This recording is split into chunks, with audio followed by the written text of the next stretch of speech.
Kitchen को घर का हार्ट यानी कि दिल कहा जाता है और दिल खुश तो सब खुश। तो रसोई ऑर्गेनाइजेशन में जो सबसे पहली मिस्टेक हम करते हैं वो है कार्डबोर्ड का यूज। सामान स्टोर करने के लिए, सामान अरेंज करने के लिए प्लीज कार्डबोर्ड का इस्तेमाल बिल्कुल ना करें, क्योंकि इनके कारण किचन में कॉकरोच हो जाते हैं और गीले होने पर ये स्मेल भी करने लगते हैं और इनसे आपका किचन का लुक खराब होता है, सो तो अलग है। तो टाइम टाइम पर इन्हें मैं प्लास्टिक बास्केट से या ऑयल कंटेनर से इन्हें रिप्लेस कर देती हूँ। यहाँ मैं एक बात कहना चाहूंगी कि इन्हें थोड़े समय के लिए यूज किया जा सकता है, पर कोशिश कीजिए कि जल्द से जल्द इन्हें प्लास्टिक कंटेनर से रिप्लेस कर दीजिए। दूसरी मिस्टेक जो 99% सभी करते हैं वो है पुराने कपड़ों को काट के किचन में यूज करने की। डस्टिंग पर्पस के हिसाब से देखा जाए तो इनका यूज ठीक है, पर इन्हें डस्टिंग में भी एक बार इस्तेमाल करने के बाद कृपया करके आप फेंक दीजिए। ये बहुत ही चीप दिखते हैं। इनकी जगह आप किचन नैपकिन, माइक्रोफाइबर क्लॉथ आदि में इन्वेस्ट कीजिए।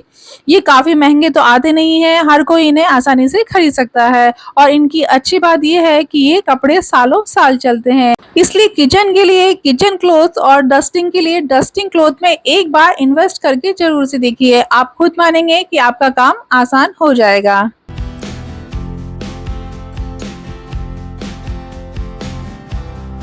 मेरे मिक्सर के नीचे सक्शन कप्स लगे हुए हैं, जिससे मिक्सर चलाते समय शेक नहीं होती है, अपनी जगह पर बनी रहती है। पर इसका ड्रॉबैक ये है कि हर बार सफाई करते समय मुझे बड़ी दिक्कत आती है। इसलिए आप भी मेरी तरह इसे हमेशा एक ट्रे में अरेंज करके रखिए, जिससे आप इसे आसानी से मूव ऑन कर पाएंगी और सफाई भी आसान हो जाएगी। इसके वायर भी मैं इसी ट्रे में अरेंज कर रख देती हूँ।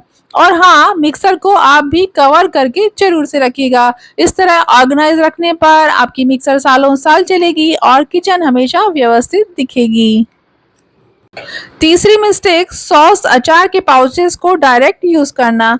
सॉस अचार वगैरह जो खट्टे होते हैं उन्हें हमेशा कांच के जार में ही रखिए। इससे फायदा ये होता है कि जार से इसे लेना भी आसान होता है और कई बार सॉस जो पिचक के एकदम से बाहर एक्स्ट्रा निकल आता है वो भी वेस्ट नहीं होता है। जैसे यहाँ पर मैं पिज्जा के ऊपर की टॉपिंग बना रही हूँ, तो यहाँ मैं आसानी से चम्मच से ले भी पा रही हूँ जितनी मुझे आवश्यकता है। इस तरह जार में ट्रांसफर करने के कई फायदे हैं। पहला, सॉस का वेस्टेज नहीं होगा, दूसरा किचन हमेशा ऑर्गेनाइज दिखता है और तीसरा ये प्लास्टिक से कंटेमिनेट भी नहीं होते हैं। किचन ऑर्गेनाइजेशन में सबसे ज्यादा जरूरी चीज है कि चीजें जब हमें चाहिए आसानी से मिल जाए और हैंडी भी बनी रहे। हमारे घर में छोटी बड़ी कई साइज की प्लेटें होती हैं, उन्हें अगर हम लेटा कर रखते हैं तो ये एक बड़ा एरिया कवर कर लेती है और मैंने मोस्टली देखा है कि लोग प्लेटों को मोस्टली लेटा कर ही रखते हैं। तो इन्हें प्रॉपरली मैनेज करने के लिए आप इन्हें इस तरह सीधी खड़ी करके रखिए, जिससे ये प्रॉपरली विजिबल भी रहती है, निकालना और रखना भी आसान रहता है और जगह भी कम लेती है। अगली गलती जो हम अक्सर करते हैं कि दूध जिस बाउल में हम उबालते हैं वो ही सीधा उठाकर फ्रिज में रख देते हैं। यहाँ देखिए, इतनी बड़ी तपेली अगर मैं फ्रिज में रखती हूँ तो ये एक बड़ी जगह कैप्चर कर लेती है। इसलिए बड़े बर्तन की जगह क्वांटिटी के हिसाब से इसे छोटे बर्तन में शिफ्ट कर दीजिए। मैं तो दूध को इस बॉटल में रखती हूँ, ये स्पेशली दूध के लिए ही बनाई गई है। मेरे पास ऐसी दो है, एक में मैं दूध और दूसरी में मैं छाछ या दही रखती हूँ। ऐसा करने पर मेरा फ्रिज भी हमेशा फ्रीज न रहकर ऑर्गेनाइज रहता है।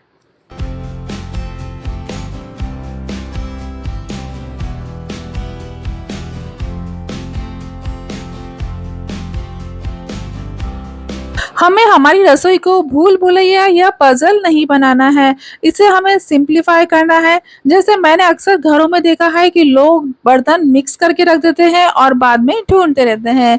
जैसे कुछ बर्तन हमारे घर में ऐसे होते हैं ना, जो हमारे कभी कभी काम आते हैं, तो हम इन्हें उठाकर ऊपर रख देते हैं और जब बाद में जरूरत पड़ती है तो हम ढूंढते रहते हैं। तो बर्तनों को हमेशा अलग अलग सेग्रीगेट करके रखिए। जैसे स्टील और एल्यूमिनियम के बर्तन एक तरफ, डिस्पोजल एक तरफ, पीतल तांबे के बर्तन एक तरफ और लास्ट में सारे प्लास्टिक के डिब्बों को अलग अलग रखिए। ऐसा करने से आपको बर्तनों को ढूंढना नहीं पड़ेगा और ये आसानी से मिल भी जाएंगे। आपके समय और मेहनत दोनों बच जाएंगे। किचन ऑर्गेनाइजेशन में अगली मिस्टेक जो हम अक्सर करते हैं वो ये है कि एक जैसी चीजों को एक साथ न रख कर अलग अलग डिब्बों में रख देते हैं, जिस वजह से हमारी उन पर नजर नहीं पड़ती और वो एक्सपायर हो जाते हैं। जैसे यहाँ मैं सभी तरह के आटों को अलग अलग न रख कर एक ही बड़े कंटेनर में रखना पसंद करती हूँ, जिससे सभी काम में आते रहते हैं और सभी विजिबल भी रहते हैं और एक्सपायर होने का तो कोई सवाल ही नहीं उठता। अगली ऑर्गेनाइजेशन मिस्टेक जो अक्सर लोग करते हैं कि सभी रोजमर्रा में काम आने वाली चीजों को भी कैबिनेट में बंद करके रख देते हैं। मेरा मानना यह है कि काम करते समय सभी चीजें इजी टू एक्सेस होनी चाहिए। रसोई की सुंदरता उसे व्यवस्थित रखने में है, ना कि सभी चीजें उठाकर अंदर रख देने में है। रसोई आपकी है, आपको काम करना है तो अपने हिसाब से अपने सभी सामानों को अरेंज कीजिए, उन्हें हैंडी रखिए। सुंदरता के साथ साथ उसकी फंक्शनलिटी पर भी ध्यान दीजिए। सबसे बड़ी प्रॉब्लम को भला हम यहाँ कैसे छोड़ सकते हैं, और वो है हमारा आलस। बर्तन साफ करने के बाद हम उन्हें टोकरे यानी कि बास्केट में ही रखे रहने देते हैं, उन्हें अरेंज करते ही नहीं। तो किचन ऑर्गेनाइज रखने के लिए जैसे ही बर्तन धुल कर सूख जाए तुरंत उन्हें अरेंज करके रख दीजिए। ऐसा करने पर ढूंढने वाला समय तो बचेगा ही और हमारी किचन भी हमेशा ऑर्गेनाइज रहेगी। सिर्फ 2 मिनट का काम है और जिंदगी आसान है। अगली गलती जो मैंने अक्सर देखी है कि लोग छोटे जो डेली काम आने वाले घी और तेल के डब्बे हैं उन्हें तो ट्रे में अरेंज करके रखते हैं, पर जो बड़े डब्बे हैं घी और तेल के उन्हें डायरेक्ट यूं ही कैबिनेट में रख देते हैं, जिससे कैबिनेट चिपचिपा हो जाता है। तो हमें सिर्फ छोटे कंटेनर को ही नहीं बड़े कंटेनर्स को भी ट्रे में अरेंज करके रखना है, जिससे रसोई जरा भी चिपचिपी नहीं होगी और सफाई बनी रहेगी। मैंने लोगों के घर में 4-4 चाय छलनी, 8-8 चक्कू देखे हैं, तो कभी भी किचन में क्लटर इकट्ठा मत कीजिए। नया खरीदने पर पुराना डिस्कार्ड जरूर से कर दीजिए।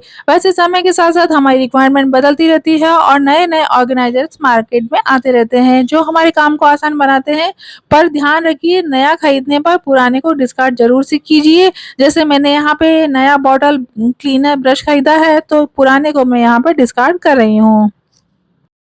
अपने किचन में डोरमेट का जरूर से यूज कीजिए और डू इट नाउ यानी कि हाथों हाथ चीज को यूज में लेने के बाद उसकी जगह रखने की आदत डालिए, नहीं तो आपको अपना बड़ा सारा किचन भी छोटा लगने लगेगा। हाथों हाथ तुरंत काम करने के कारण आपकी रसोई हमेशा व्यवस्थित रहेगी, सभी सामान जगह पर मिल जाएंगे और काम कब खत्म हो गया आपको पता भी नहीं चलेगा।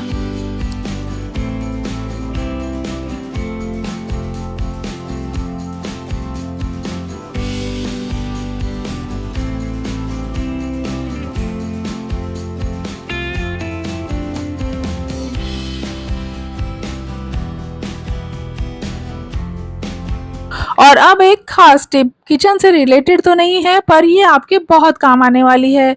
जैसे कभी हमें दरी, दोहर या मोटी डबल बेड की बेडशीट धोनी होती है तो कपड़े कूटने वाले डंडे की जगह आप अपने पैरों का इस्तेमाल कीजिए। जब मैं हॉस्टल में थी तब ये ट्रिक मैंने वहीं सीखी थी। वॉशिंग मशीन में तो कभी भी भारी कंबल वगैरह डायरेक्ट मत डालिए, क्योंकि इनमें बहुत सारी डस्ट कलेक्ट हो जाती है, इससे आपकी मशीन खराब हो सकती है।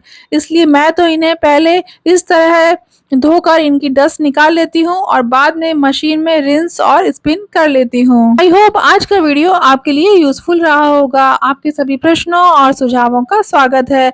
तो मिलते हैं अगले मंगलवार कुछ नए और इंटरेस्टिंग आइडियाज के साथ। तब तक देखते रहिए हर मुश्किल का हल सुन रही सकी का चैनल। Thank you.